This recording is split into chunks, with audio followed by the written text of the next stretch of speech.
I'd just like to say how very sad and shocked Hillary and I were to receive word early this morning of the crash of the Air Force transport plane coming out of Wyoming. This is especially painful to us because they worked for me. We do not know what caused the crash at this time, and I think for the moment, I'd just like to say that our thoughts and prayers are with the families of the people who were lost, along with our everlasting gratitude. I'm just happy to be here. Still standing.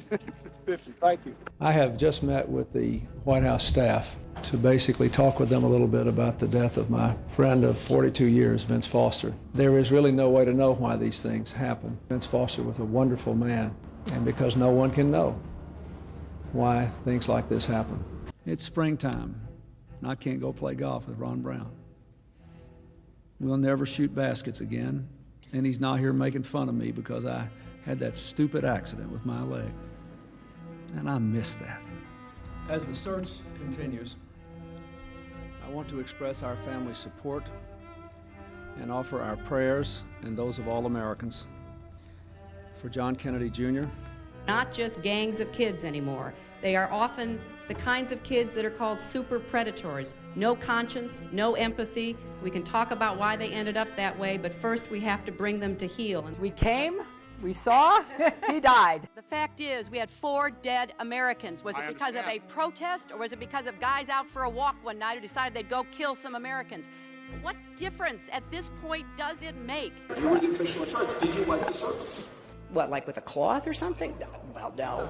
All right, guys, we have a risky one today. So a few weeks ago, Trump posted a video, a little teaser of the people that worked with the Clintons or were associated with them in some way that died in very mysterious, suspicious ways, which prompted me to compile an entire list of all the people who were associated with them or worked with them and died in mysterious ways. So we have a list of a grand total of 97, I believe, 7 plane/helicopter crashes, dozens of weird suicidal situations, possibly self-inflicted, possibly not. We have poisonings, we have houses catching on fire, all of the above. So we're gonna do a quick rundown of that list today, and you tell me what you think. Is it just bad luck? Is it something much more? I know Anthony Weiner had very strong feelings about this when he was on the PBE podcast. Remember this?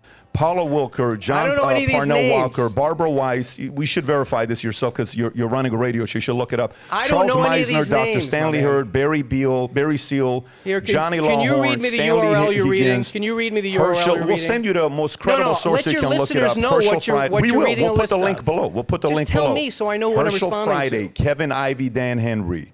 Keith I don't Robertson, even know what you're William reading a list of. How is this Densberger, helpful? Robert Kelly, Colonel Gary Rhodes, Steve Wills, Robert Williams, Conway LeBlue, Todd McKeon. I'm done. In the show? It's 46 names. And of what? Can you read me the list? Can you read me the URL so I know what you read a list of before I answer any questions about it? When I finish this, stillinthestorm.com. You can look it up. Stillinthestorm.com. You can look this it is up. your big moment, guys. Yeah. So you. Question. By the He's way, just reading the article. He's reading a list of names. So he hasn't even asked a question. It's a list. The fact that you're getting nervous is an answer. It's not nervous. This stuff makes me sick when you repeat exactly. these Makes us sick as ridiculous- well. It also makes us sick. It obviously doesn't. Of course, because the establishment makes us sick. You start the question by reading a list of well-founded... Your reaction is an answer. Let's get to the bottom of this.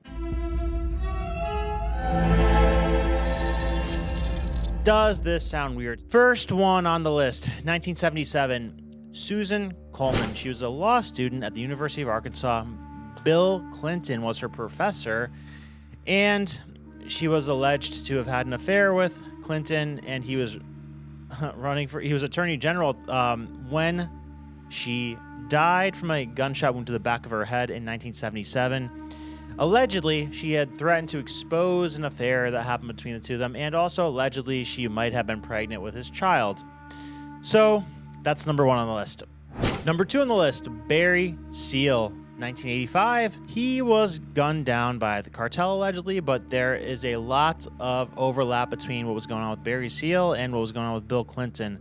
Allegedly, and you saw this in the episode that I just posted recently, it is speculated by people who worked close with Barry Seal that Barry Seal was blackmailing either Bill Clinton or George H.W. Bush, and that Barry Seal was the reason that Bill Clinton's brother was busted for either buying or selling drugs in Arkansas. So you can throw Barry Seal on this list.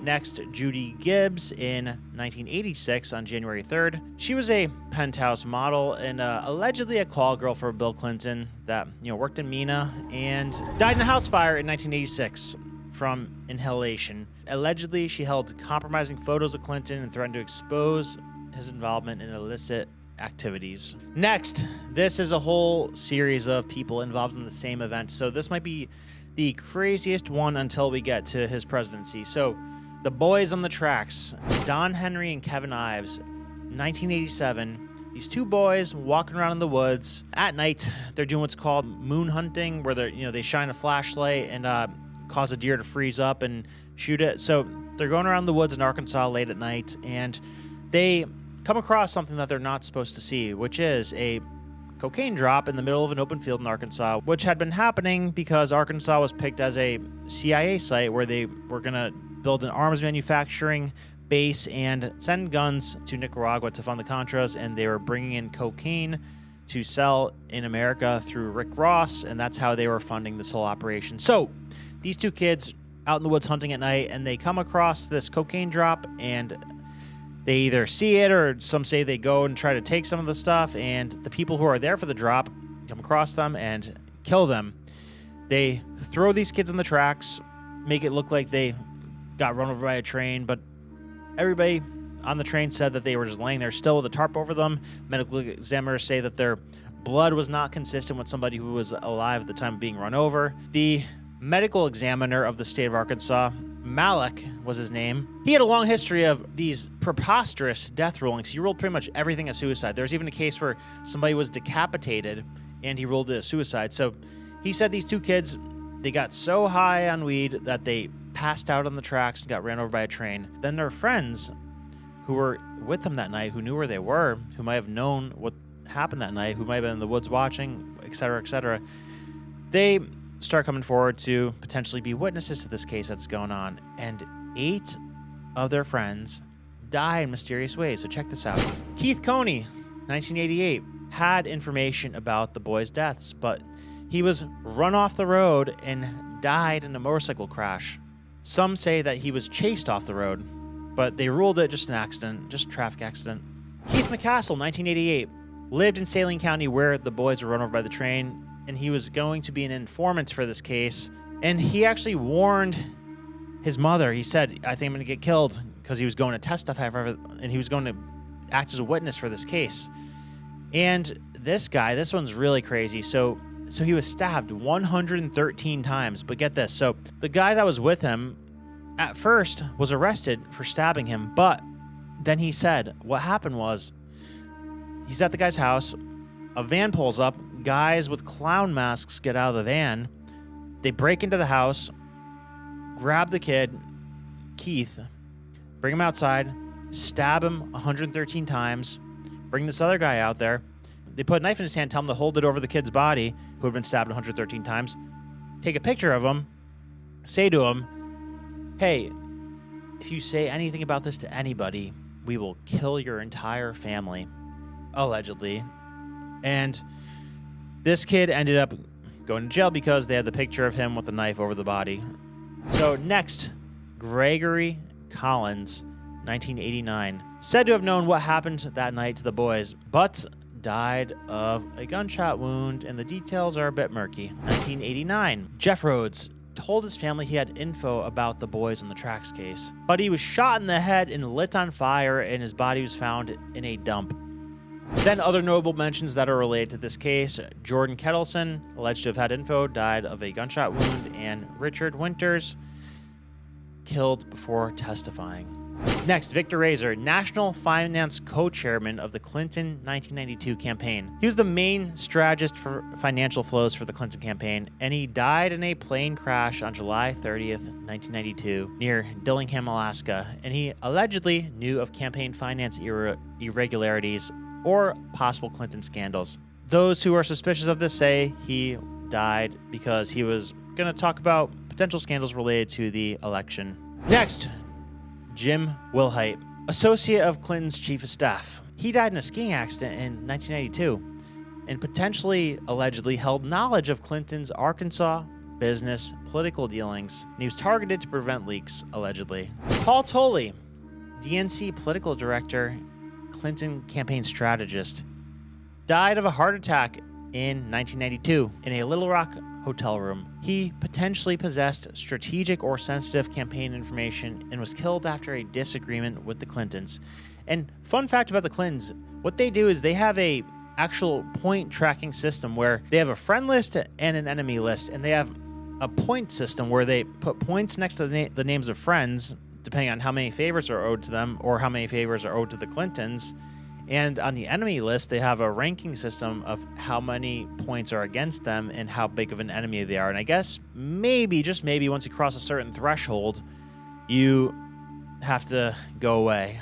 Paula Grober, Clinton's speech interpreter for the deaf, died in a car accident December 1992. No witnesses. 1993, Dr. Stanley Hurd, Clinton's chiropractor and Healthcare Task Force Advisory Committee, died in a plane crash in 1993. Knew sensitive details of Clinton's healthcare plan and was silenced to prevent leaks or opposition exposure, allegedly. John Augustus Wilson, Washington, D.C. councilman, died of a heart attack in 1993.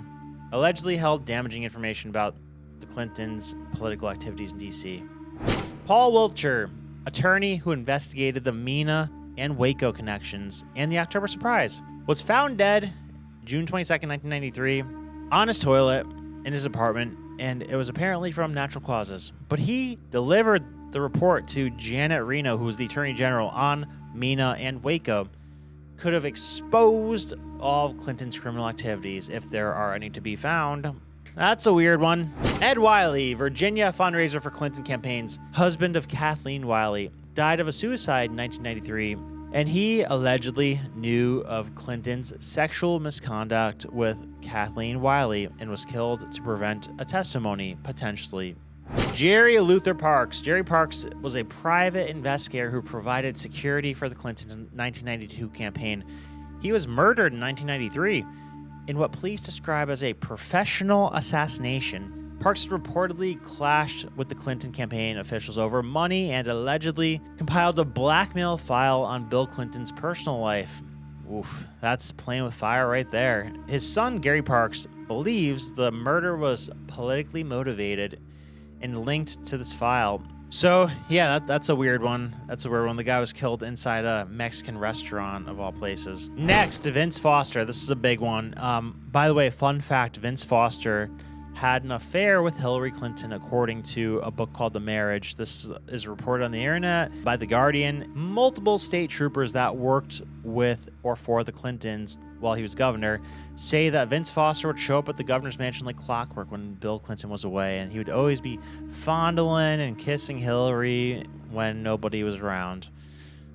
And then when he was working in the White House, Vince Foster, according to Whitney Webb, Hillary was selling nuclear codes to Israel through Vince Foster, and then when they got caught, she wanted Vince Foster to take the fall, and he wouldn't do it. And the last person Vince Foster was seen with, according to Whitney Webb, in a great report done by James Norman and a man named Dan Grab, Vince Foster was last seen entering his home with a Mossad agent or an Israeli spy, and never came out because they were suspicious of him selling secrets. So the CIA or some branch of law enforcement had a camera in front of his house. So they got this on camera. They never see him come out. Then they find him dead in a park and with very strange characteristics of a crime scene. You know, he was shot in the face. They call it suicide, but he was nowhere to be found. Pile of blood you would expect to be there was nowhere to be found.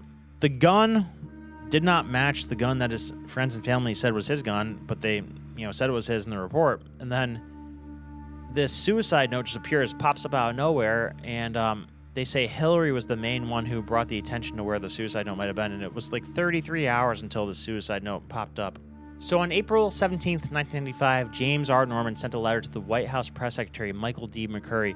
The letter later leaked onto the early internet informed McCurry that Forbes was preparing to publish an article and requested comment on a series of allegations, 10 in total. Several of those allegations involve Vince Foster and his connections to Systematics, a Jackson Stevens-owned company discussed by Whitney Webb at length. And this company is basically a financial data tracking company that might have been sold to China, or might have sold technology to China through the Clinton campaign in return for campaign financing from China through the Riyadi family, who is a Indonesian banking family with Chinese connections that was very, very active with the Clintons down in Arkansas as an intermediary between the Clinton administration and China. So here are the allegations that James R. Norman highlights in his piece. 1. Vince Foster, while serving as White House Deputy Counsel, maintained a Swiss bank account. 2. That account received payments from a foreign government, specifically the State of Israel. 3. Shortly before his death and at the onset of what was described as a severe depression, Foster discovered he was under CIA investigation for espionage. 4.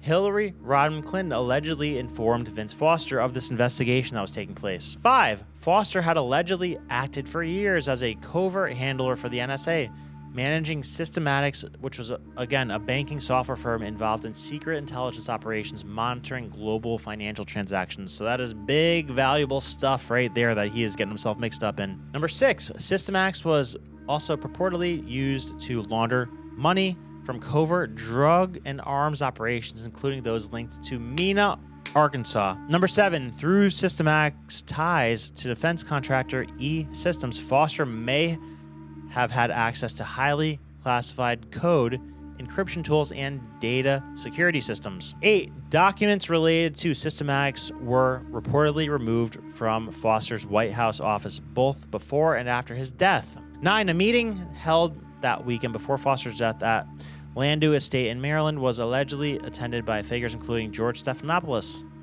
10, Hillary Rodham Clinton was allegedly a beneficiary of funds from Foster's Swiss bank accounts. Whew.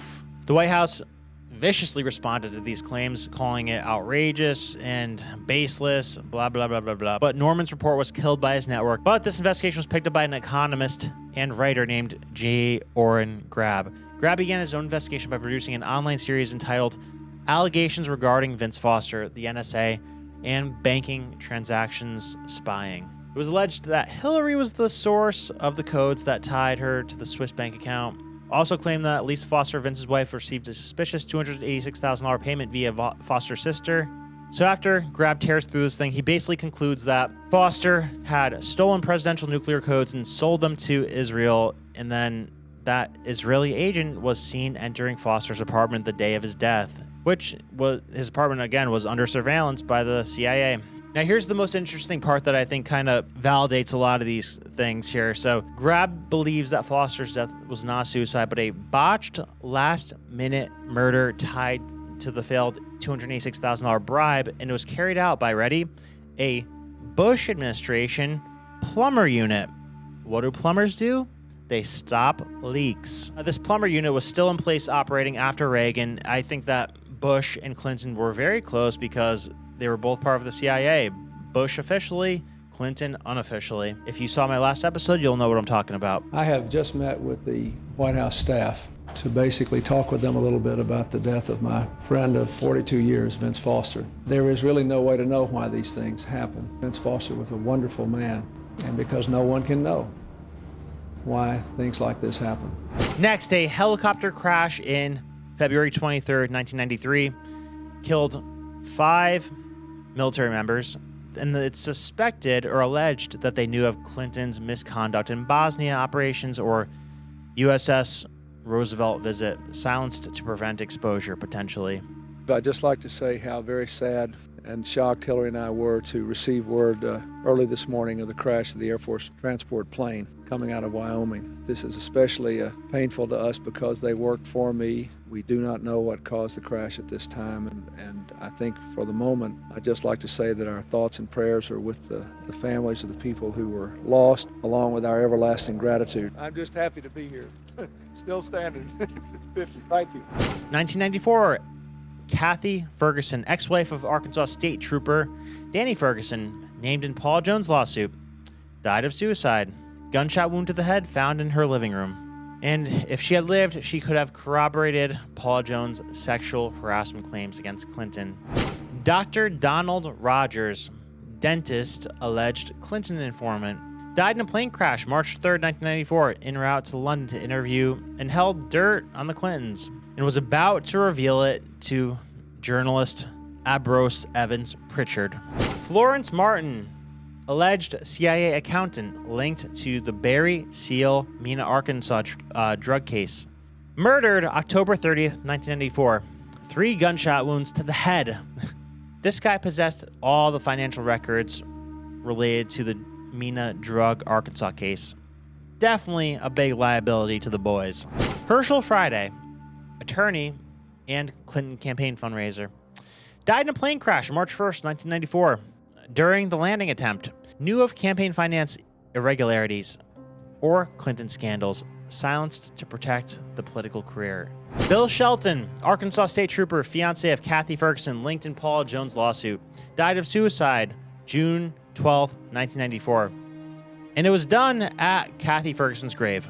He could have challenged Kathy Ferguson's suicide ruling, potentially exposing Clinton's role in the case, but he was a victim to a suicide of his own. You ever hear the name Arkansas? Yeah, I think it's pretty self-explanatory, but that was a whole trending thing before trending was even a thing back in the day. They were nicknamed the Arkansas deaths because there were so many. Next, Stanley Huggins, lawyer, investigated the Madison Garrity savings and loan situation, which was the Whitewater scandal. And after digging through all this much more, I think that Whitewater was a smokescreen to distract from the Arkansas Development Finance Authority, because that's where the real action was taking place in connection with the whole drug situation. I think Whitewater was a big old smokescreen. This person died of viral ammonia. Held Madison Garrity investigation findings could have exposed the Whitewater financial misconduct, or even worse financial misconduct like the ADFA. 1995, Dwayne Garrett, radio host, fundraiser for Clinton Gore campaign and Dianne Feinstein campaigns, died of suicide July 26, 1995, jumped off the Golden Gate Bridge, knew of campaign finance irregularities and other Clinton potential scandals. Robert Bates, might have been an aide to Vince Foster, died of an overdose March 1995. Possibly mouthwash, so that's a good one. Just to throw a little poison in the mouthwash and bada bing, bada boom. Here's another big one. So Ron Brown, the Commerce Secretary, died in a plane crash April 3rd, 1996. So this crazy plane crash basically like wiped out Clinton's entire freaking Commerce Department. Like imagine that, an entire presidential Commerce Department dies in a plane crash. And like look at the way Clinton reacts to it, just like with Foster. Like those are the eyes of a psychopath. If he knew something about this, which that's the question I wonder. Like, is he the one saying like, okay, they have to go now? Or is it the, forces from above that we know have been protecting Clinton, if you watched my last episode, that take this into their own hands? So here's a crazy part of this. A pathologist close to the investigation reported that there was a hole in the top of Ron Brown's skull resembling a gunshot wound at the time of his death. And at the time of his death also, he was being investigated and spoke publicly of his willingness to cut a deal with prosecutors. There was a whole bunch of people that were subpoenaed for a grand jury probe of Ron Brown. Ron Brown hires a big hotshot criminal attorney. The attorney general names an independent investigator to start a whole committee of a probe into Ron Brown. Ron Brown reportedly urges Clinton to get Reno off his back, but evidence of Brown's crookedness had reached Capitol Hill and the attorney general. 4 days after the grand jury subpoenas are issued to Ron Brown, he is sent on this emergency trip to Croatia, and then they crash into the side of a mountain. 12 government officials died in this plane crash. You got Ron Brown, Dwayne Christian, who was a security official, Adam Darling, confidential assistant, Gail Dobert, deputy director, Office of Business Liaison, Carol Hamilton, press secretary, Catherine Hoffman, senior advisor for strategic scheduling and special initiatives, Steve Kaminsky, commercial counselor, U.S. and Foreign Commercial Service, Kathy Kellogg, confidential assistant, Office to Business Liaison, Charles Messner, Assistant Secretary for International Trade. William Morton, Deputy Assistant Secretary for International Economic Development. Lawrence Payne, Special Assistant, U.S. and Foreign Commercial Service. Naomi Warboss, International Trade Specialist. It's springtime, and I can't go play golf with Ron Brown. We'll never shoot baskets again, and he's not here making fun of me because I had that stupid accident with my leg. And I miss that. Then you have Neil Moody, who is the stepson of Lisa Foster, Vince Foster's widow. Dies in a car crash August 25th, 1996. Found unsettling documents in Foster's papers, could have exposed the whole shebang, allegedly. Next, Jeremy Borda, Chief of Naval Operations, appointed during Clinton's presidency, died of a suicide May 16th, 1996, gunshot at home. Held evidence of Clinton's military or political misconduct, killed to prevent exposure, potentially. Mary Mahomey was a former White House intern who, in the early summer of 1997, was gunned down during an attempted armed robbery inside the Starbucks in Georgetown, which was a fairly nice neighborhood. She was working behind the counter. The robber entered the store and shot Mahoney after she attempted to take his gun. So nobody has any idea what happened with this thing. There's a lot of weird stuff. Mahoney and two others were dead inside upon the police arriving. The door was locked. There was no signs of struggle. A lot of weird inconsistencies. Next, Charles Wilborn Miller, vice president of Attel, alleged Whitewater ties linked to Big Brother system, murdered in 1986, gunshot to the head, found near Little Rock, knew of Whitewater or Big Brother surveillance system, could have exposed Clinton misconduct. Next, Christine Marazian, intern to the National Academy of Sciences, D.C., policy circles during Clinton presidency, murdered August 1st, 1998, but beaten and strangled in Georgetown, D.C. She had insider knowledge of Clinton administration activities and possibly was going to expose potential scandals. Next, Barbara Wise, Commerce Department staffer under Ron Brown, found dead November 29th, 1996. Unclear cause in Commerce office, knew of Commerce Department scandals or Chinese dealings, was potentially silenced to prevent leaks. And this is weird because she was found partially bruised, nude, locked in her office at the Commerce Department, so to this day remains a mystery. Next, Aldo Francisco, Secret Service agent to Clinton's administration. Another plane crash, died August 18th, 1996, over Jackson, Wyoming. Held Secret Service knowledge of Clinton activities, potentially killed to suppress scandalous revelations. Next, Alan G. Wichner was the Secret Service special assistant in charge to Clinton. Died in the Oklahoma City bombing, 1995. Held sensitive knowledge of Clinton's personal and political activities, potentially killed to prevent exposure. Next, 1997, Eric Butera was an informant in a D.C. drug operation sting and not very closely connected to Clinton, but he was murdered in December of 1997, beaten in drug sting operation, held potential knowledge of Clinton-related drug activities, and might have been killed to prevent a testimony. Oh, and the other two Starbucks employees that were killed along with the White House intern were Aaron Goodrich and Emory Evans. 1998, James McDougal, a longtime friend of Clinton's for about 40 years. He was very closely connected with the whole Whitewater situation and died of a heart attack in March of 1998 in prison in solitary confinement. He had all the knowledge of the Whitewater financial situation and could have done a lot of harm if he decided to testify. Next, Sandy Hume, journalist for The Hill and Fox News, covered the Clinton impeachment. Died of a suicide February 22nd, 1998. Gunshot wound to the head, and he was breaking a story about the White House use of investigators to target critics and threatening the Clinton image. Was about to expose a whole bunch of stuff on them, so that's a really weird one. A journalist that was doing a story on the Clintons dies of a suicide. 1999, Corporal Eric Fox. While on leave, Fox was found deceased in his car from a gunshot wound to the head. Officially ruled a suicide. Held sensitive details of the Clintons' personal or security secrets. Next, Daniel Dutko, Democrat fundraiser, co-chairman of DNC's leadership in 2000. Clinton-Gore finance roles. Died in a bicycle accident and ultimately a head injury. Knew about illegal Clinton Chinese campaign contributions to the 1995 campaign. Definitely could have exposed a lot of stuff if he wanted to. Now, John F. Kennedy Jr., this was in the Trump video. Some say John F. Kennedy Jr. might have died because he was running against Hillary Clinton for the Senate in the year 2000. I don't know.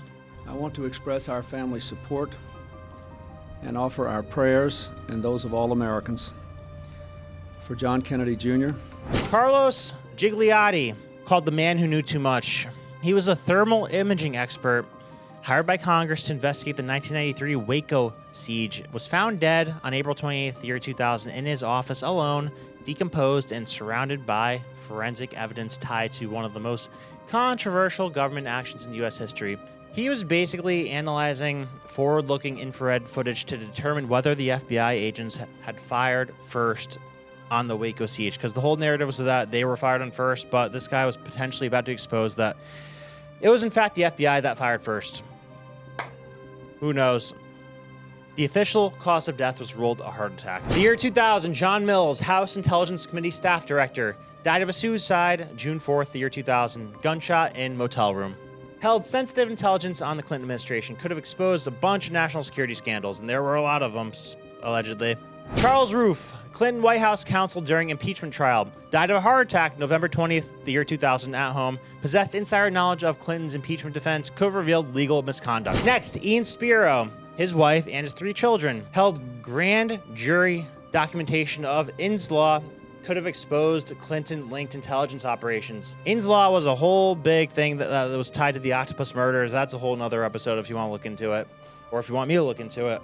This guy was a commodities broker who apparently shot his family to death in their home and then was found in his car having committed suicide by cyanide poisoning. The case was officially declared a murder-suicide case at the hands of Spiro due to financial troubles. He was revealed to be an American-British intelligence liaison.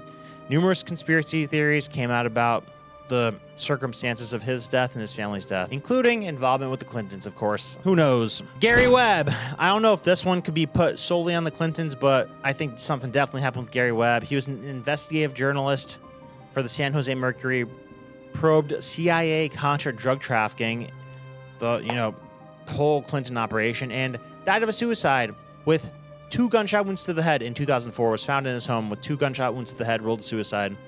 And he exposed this whole thing bigger than anybody else, so definitely suspicious. Oh man, I forgot one that happened in 1994. So Calvin Walraven, he was a witness in a drug case against Jocelyn Elder's son. Died of a suicide in 1994. Gunshot to the head in his apartment. Testified against Elder's son. Could have exposed Clinton-linked drug operations in Arkansas. All right, next gen. Bill Guathy. August 13th, 2008, Bill Guathy, chairman of the Arkansas Democratic Party and key Clinton ally, was shot and killed in Little Rock office by Timothy Dale Johnson, a man with no known ties to Guathy or politics. Johnson had been fired from a Target store earlier that day, then entered party headquarters under the guise of volunteering before shooting Guathy 3 times. Johnson fled, led to a 30-mile police chase, and he was killed by officers after allegedly reaching for a weapon. Who the hell knows how that one's connected to the Clintons, but it happened in Arkansas, so you gotta bring it up. 2010, Gareth Williams, a British GCHQ MI6 codebreaker, seconded to the NSA, found dead August 23rd, 2010, locked in a bag, ruled accidental, but he had access to NSA secrets and could have uncovered Clinton-linked intelligence operations. So this one's super creepy. This dude's found locked in a bag, dead in his, I think, apartment. Tom Sweech served as Missouri State Auditor from 2011 until his death in 2015. This is weird. So in January 2015, he announced he'd run for governor. Then 1 month later in February, taken from his home to a St. Louis hospital for treatment of a gunshot wound, which later was ruled to be self-inflicted. Weird. Again, don't know how that one has to do with the Clintons, but it came up. Walter Schlieb served as White House Executive Chief from 1994 to 2005, served under Clinton Bush. Accidental drowning on June 13th, 2015 in the New Mexico mountains. Knew of personal or political secrets from the White House service. Could have exposed this whole Clinton misconduct thing. But it's weird. See, they hold grudges. 2016, John Ash. On October 6, 2015, he was arrested and charged along 5 others in criminal complaint filed by federal prosecutors of the District Court of Southern New York. And Ray, this is connected to the bank that was involved with Chinagate when Clinton was campaigning in the 90s. It was a probe into the dealings of Macau real estate developer In Lap Sang, or Charlie Tree, as he also goes by. Plaintiff accused Asha of using his official position to obtain Charlie Tree potential lucrative investments in Antigua as part of an alleged broader scheme to funnel more than $1 million in bribes from Chinese sources to facilitate business dealings, particularly in real estate. He died while awaiting trial. That's not the weird part. The way he died is weird. Ash was found dead at his home in New York on June 22nd, 2016, the day before he was going to testify. So the medical examiners reported that Ash died from injuries, specifically traumatic asphyxia and laryngeal fractures, because he had a bench press barbell on his throat. So he was set up like he was doing bench press, then the thing falls on him and crushes his throat the day before his trial. Weird. I don't know. Maybe it was an accident. Now, remember when Clinton was caught meeting with Loretta Lynch on the tarmac? That would have been a secret if it wasn't for this guy, Christopher Sine. Reporter Christopher Sine broke that story June 27th, 2016, the meeting on the Phoenix Sky Harbor tarmac between former President Clinton and then Attorney General Loretta Lynch. Timing of the meeting happened during the 2016 presidential campaign between Hillary and Trump. Clinton was under scrutiny for how she handled her emails. Sine was found dead in his Alabama home on June 12th, 2021. His death was investigated as a suicide. So at the very least, you could say that that's weird. The guy was saying that he was paranoid, he was getting threats, this and that. But it's interesting how they seem to hold a grudge, because, I mean, it's like the story's out already. It's not like the guy's like chasing you, trying to expose something. So it's very strange when these things happen a couple years after the fact. Next, Joe Montano, DNC regional director, worked for Tim Kaine, Clinton's 2016 VP candidate. Died of a heart attack at age 37 on July 25th, 2016. Held knowledge of DNC campaign irregularities, possibly tied to 2016 election fraud, might have been silenced to protect Clinton. Who knows? Victor Thorne, author and journalist, wrote anti-Clinton books for American Free Press, died of a suicide August 1st, 2016. He was shot near his home, allegedly by his own self. I don't know. Seth Rich, 27-year-old Democrat National Committee staffer who was murdered in Washington, D.C. on July 10th, 2016. His death sparked various conspiracy theories, of course, primarily centered around the claim that he had leaked DNC emails to WikiLeaks and was killed as a result. The Metropolitan Police Department and the FBI have investigated the murder and determined it was likely the result of a botched robbery. Sean Lucas. A class action fraud lawsuit was filed against the Democratic National Committee and former chair Debbie Wasserman Schultz, alleging the DNC concealed its bias against Bernie Sanders during the 2016 primaries. The lawsuit gained traction, especially after WikiLeaks released emails suggesting favoritism towards Hillary Clinton. But then a key twist came when Sean Lucas, the process server who delivered the lawsuit to the DNC, suddenly died a month later. And the weirdest thing about this one is that there's no real confirmed cause of death. They basically call it natural causes, but there were traces of fentanyl in his body. So his girlfriend gets home, finds him just laying there dead. The medical examiners, they see an abrasion on his face, a bruise or something, and they do find fentanyl on his body. So I don't know, they'll like break in, do the old fentanyl needle poke, and then bada bing, bada boom. Don't know, but it's weird that anybody who's an inconvenience to these people just conveniently die. But the medical examiner ruled it an accident. Next, you have Berta Cáceres, a Honduran activist murdered in 2016, publicly blamed Hillary Clinton for legitimizing the 2009 coup in Honduras. Cáceres accused Clinton, as Secretary of State, of sidelining democracy by supporting elections under a militarized regime rather than restoring an ousted president. Clinton later removed key passages about this role from the paperback edition of her memoir, Hard Choices. Next, Gary Welsh. Gary Welsh was a prominent Indiana political blogger and was found dead of a gunshot wound in a stairwell May 2016. Police ruled it a suicide, but he was totally hammering Hillary Clinton in 2016. 2019, Jeffrey Epstein. Bill Clinton's all over those flight logs, and Jeffrey Epstein, I think, had over 20 visits to the White House during Clinton's administration, so these two seem to be tied at the hip. Could be a lot of other people that put the hit out on Epstein, but it could definitely very plausibly have been ours truly, Billy Boy. Next, 2021, Jovenel Moise. Haitian president was assassinated in 2021 when gunmen attacked his residence. There's a lot of controversies and scandals in relation to what the Clinton Foundation did in Haiti and what this person was saying about that. Jean-Luc Brunel, suspected of being involved in a global underage sex trafficking ring organized by Epstein, and died by suicide in prison before going on trial February 19th, 2022. And Ted Cruz linked Brunel's death to the Clintons by asking, anyone know where Hillary was this weekend? So it's just like an open secret, it's like a joke in Congress at this point. And last but not least, Mark Middleton.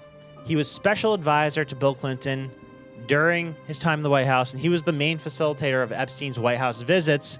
Died of a suicide May 7th, 2022. Found hanging by a cable in the woods with a gunshot wound to his chest, a shotgun wound to be exact. Oh, and the shotgun was found 30 feet away from him. Oh, and Clinton was doing a speaking engagement in Arkansas that day. Who knows? Would love to just have a chat with Anthony Weiner and go line by line with each of these people and say, like, all right, tell me why this is crazy to say this is weird. So I'm not making this video to go ahead and say that they did all these things. I'm just, pointing out interesting things and asking you guys what you think about it. I think it's an interesting topic. It's very sad and unfortunate that these people died in this way, whether it's from suicide in some of these situations or not by suicide. But yeah, I think it's definitely something that we should take a closer look at, because the Clintons are truly one of a kind. I mean, I can't think of anybody else who have had this many people that worked for them or with them or were associated with them die in these bizarre ways. I think, like I said, would this take an hour to go through, a half hour to go through? Like, this is 90 names that died in a bizarre way within the span of 30 years. So who knows? Oh, and I probably should have said this at the beginning. I'm very much not suicidal. And yeah, anything weird happens, don't let it go unappreciated, I guess. I don't know. But as always, thank you for watching. If you enjoyed this video, check out this Clinton video right here. It talks about damn near verification of him being in the CIA this whole time, which makes a lot more sense with all this stuff happening when you got them at, helping you out. Like that plumber squad we mentioned from George Bush's administration. If you want to know more about this topic, check out my book club, Almanac, the Forbidden Book Society Circle. QR code right here. Thank you for watching. Much love.